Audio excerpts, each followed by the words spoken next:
I'm Johnny Mac with your daily comedy news. I'm getting fascinated by the hackiness creeping into Stephen Colbert's monologues. So I like this premise. He sets up, after much thought and soul-searching, I, Stephen Colbert, am banning Kanye West from the Ed Sullivan Theater. All right, that's a good setup. But then he tags it with, in fact, as host of The Late Show, my jurisdiction extends into the northern half of Times Square. All right. And I am banning Kanye from coming north of Bubba Gump Shrimp. What is that? I don't know. But he got back on his premise, which was pretty good. I know this has been too long in coming. I have no excuses for why I didn't do this before, except that he has never been on the show, had no plans to be on the show. We've never asked him to be on the show, and I'm not sure he's aware that I have a show. That's good. But I had to do it now because I was afraid he would just show up at any moment, because that's what he did at Skechers. In 5 years, the idea of an unannounced visit from Kanye has gone from amazing to, sir, you need to leave this Skechers. Did you see Elon Musk brought a sink to Twitter headquarters the other day? He had some sort of let this sink in joke on social media, well, I guess on Twitter, which he owns now. Trevor Noah nailed this one. If anything, Elon is the right billionaire to make the joke, you know, because if Jeff Bezos walked into an Amazon with a sink, his employees would be like, oh, wow, we're finally getting a restroom. See, that's great. Your host on Saturday Night Live this week, Amy Schumer. It'll be her third time hosting. She hosted in 2015 and 2018. Joel McHale is talking about the Community movie. He said, we announced it. Peacock is paying for it. Thank you, Peacock. So, yeah, it's happening, and everybody's back. Everybody does not include Chevy Chase, though. We know officially that Danny Pudi, Allison Brie, Gillian Jacobs, Jim Rash, and Ken Jeong are back. Joel's comments suggest that Donald Glover and Yvette Nicole Brown will also join. Joe McHale said, I'm going to look a lot older. I'm not kidding. So you know that I'm sarcastic about literally effing everything, but there will be tears. We did the table read during the pandemic, and I cried like a baby afterwards, and I'm not joking. Everybody thinks that what I say is joking, but it really is like a family reunion, but without a-holes. So I guess Cherry's not doing it. Because you know, you go to a family reunion, you're like, oh, there's that one cousin of mine. Ugh, he smells. Joel did not share any additional details unless the following is true. Joel said, we've shot all three of them so far. We shot them in New Zealand. Peter Jackson was the director. We shot him in the Shire. It was a lot shorter, and it's happening. From The Hollywood Reporter, Pandora has been stopped from advancing an antitrust lawsuit against comedians, including the estates of Robin Williams and George Carlin, accusing them of monopolizing the market for the rights to the recordings of their routines. A federal judge has dismissed Pandora's countersuit against the comedians and their licensing group. The Hollywood Reporter says the high-profiling licensing rights battle pits well-known comedians against streaming services. It started in 2021 when Spotify took down albums from several stand-up stars, including Tiffany Haddish, Kevin Hart, and John Mulaney, amid a battle over rights. The estates of Williams and Carlin, joined by Andrew Dice Clay, Bill Engvall, and Ron White, subsequently sued Pandora, claiming the company and other streaming services don't properly license their performances. For this next story, stay with me on the custody chain of sourcing. I read it on Yahoo, all right? So we'll start it with I read it on Yahoo. Yahoo gave the byline to Ukrainska Pravda. I'm familiar with Ukrainska Pravda. It feels like it might be a website affiliated with Ukraine. The headline, popular Russian TV channel suspends filming of comedy shows because comedians have left the country.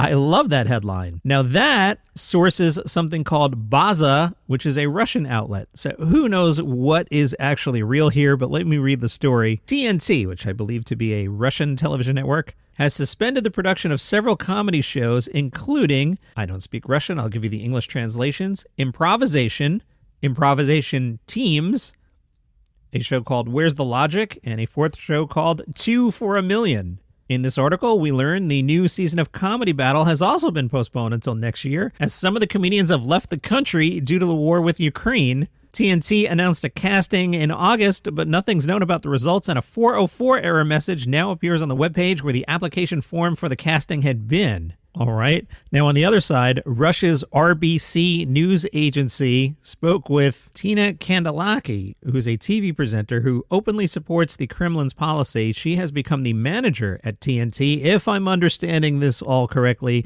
and there's a good chance that I'm not. The quote by Kandelaki is, our leading comedians stayed in the country. They never left. Pasha Volta, Misha Golostain, Timur Badrudinov, Demis Karbitis, Marina Kravitz, and others. The shooting of shows is in full swing.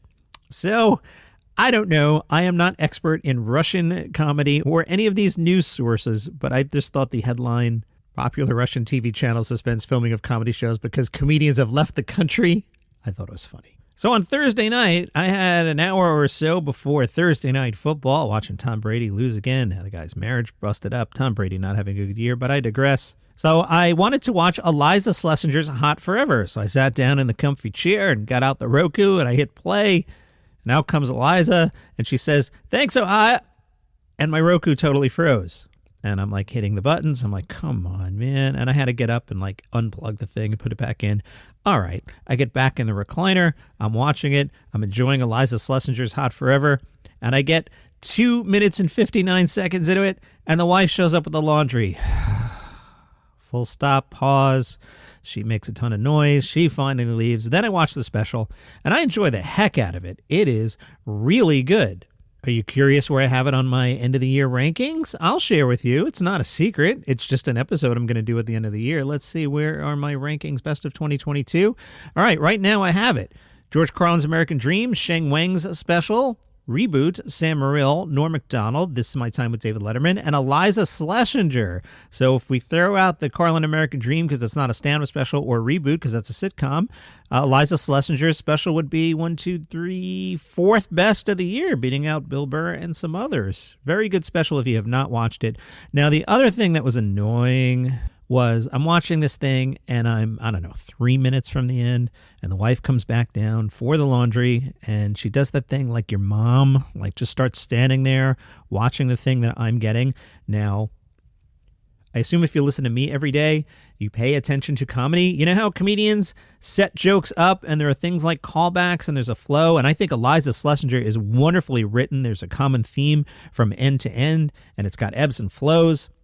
So we're heading for the closer here, and the wife's standing there, and she's like, do you think this is funny? I mean, talk about kill the room.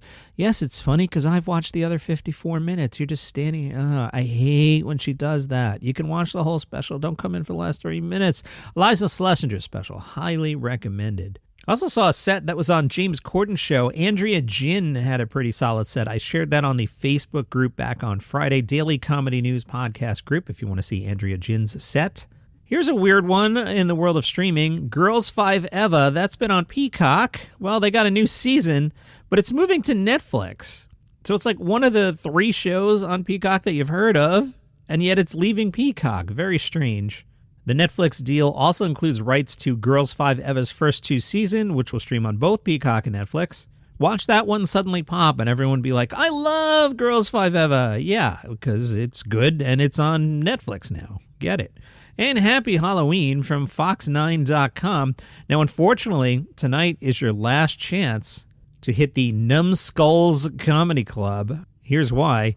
South Minneapolis homeowners create comedy club with a skeleton in their front yard. Brian Carr said, one thing I like about Halloween is you really have an opportunity to flex some creative muscle. A lot of people will stop and say, thank you for doing it. And to be completely honest, I did it for myself. He used 29 skeletons to create a Halloween display of a comedy club in his front yard. Wow, the article even has the address. I'm not giving out his address. You can Google it. Numbskulls comes complete with a mic stand and a spotlight, a bouncer checking IDs, and customers sitting and standing enjoying the show. Carr said the goal is for it to be a moment captured in time. Brian Carr also feels the pressure of next year having to top himself. He says, I think I'm stuck now. God forbid a year comes where I just feel like putting out a pumpkin. I'd be run out of town. And that's your comedy news for today. Follow the show for free on Apple Podcasts or Spotify, audio-only version on YouTube. See you tomorrow.